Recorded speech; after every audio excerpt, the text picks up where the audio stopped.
Olá, aluno! Nessa aula, você vai ver os principais erros de interpretação que a maioria dos concurseiros comete na hora de fazer a prova, certo? Vem comigo.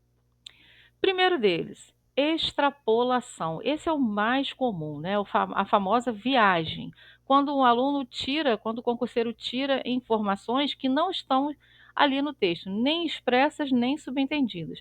Por exemplo, imagine que no texto está escrito que João está morrendo. Se tiver somente a informação de que ele está morrendo, você não sabe qual a origem dessa situação de estar morrendo. Se é uma doença terminal, se foi um acidente. E aí o aluno vai e lê as questões lá, e numa das questões diz que ele está com câncer, né?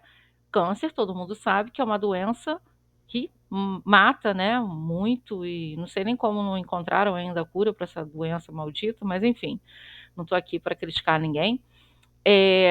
Se no texto não tiver nenhuma informação concreta que te leve à conclusão ou ao pressuposto de que a doença é realmente câncer, você não pode afirmar que esse é o motivo de João estar morrendo. Acho que foi João que eu falei o nome, né?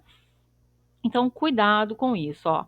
Ocorre quando se sai do contexto, acrescentando ideias que não estão no texto, quer por conhecimento prévio do tema, quer pela imaginação. Na maioria das vezes, o concurseiro erra por imaginar coisas que não têm base ali no texto.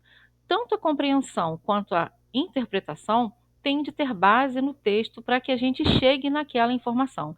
E para responder as questões, você tem que se certificar dos fatos para não errar extrapolando, por exemplo, tá? Outra coisa, outro erro comum é a redução. A redução acontece na hora que você vai responder uma questão que te pede para que, de acordo com o texto, tal e tal coisa está ali acontecendo. Você vai ler a letra A e tem ali uma informação. Só que aquela informação não está muito completa. Você vai, marca e passa para a próxima questão. Não. Você tem que ler as outras alternativas para ver se não existe uma resposta mais completa para que você possa, com certeza, ali marcar e ganhar a sua questão. Tá? A redução acontece muito. O aluno com pressa, preocupado com o tempo de fazer a prova, vê lá qualquer coisa, marca e sai correndo. E aí erra e perde a questão.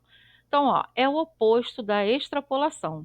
Dá-se atenção apenas a um aspecto, esquecendo que o texto é um conjunto de ideias, o que pode ser insuficiente para o entendimento do tema desenvolvido. Então, cuidado, como eu disse, isso acontece mais nas questões, na hora de interpretar as questões, do que propriamente o texto. Mas cuidado com a redução, tá? Leia todas as alternativas com cuidado. Afinal de contas, se você passa tanto tempo estudando para uma prova, por que não dar toda a atenção para ela na hora que chega o momento, né? Então, próximo aí. Contradição. Na contradição, às vezes, vou ler aqui, às vezes o texto apresenta ideias contrárias às do candidato, fazendo tirar conclusões equivocadas e, consequentemente, errar a questão. Cuidado com a contradição, que ela se dá muito no seguinte sentido: às vezes você lê um texto que trata de um assunto com o qual você não concorda.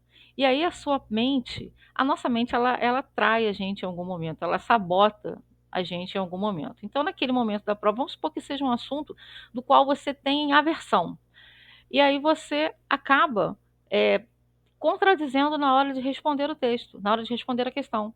Porque se tiver uma questão que seja mais ou menos parecido com aquilo que você pensa, você vai lá e marca e erra nesses casos. Então, o que você pensa, desculpa o que eu vou te falar agora, não é grosseria, mas o que você pensa na hora de responder a questão sobre aquele assunto, não importa. O que importa é você acertar a questão. Depois que você passar, você estiver lá no serviço público, você pode fazer um blog, fazer um artigo e falar sobre aquele assunto, falar que não se sentiu confortável tratando daquele assunto na prova e tudo mais. Só que ali, no momento da prova, o que importa é o que o autor pensa a respeito do assunto, tá?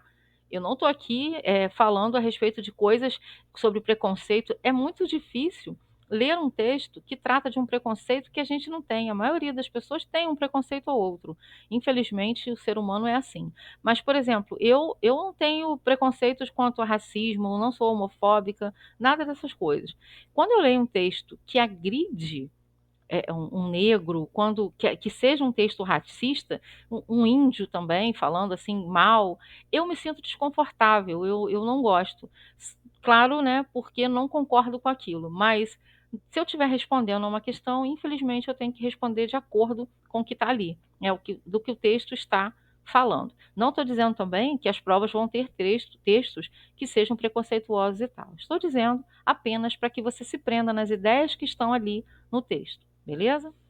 Importante aqui, ó. Muitos pensam que existem a ótica do escritor e a ótica do leitor.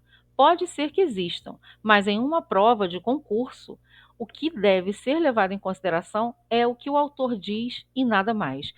Então, isso, né, é aquela coisa, você está lendo o texto, não concorda com ele, você não concorda, mas o que importa ali é o que a banca levou em consideração para cobrar de você. Tranquilo?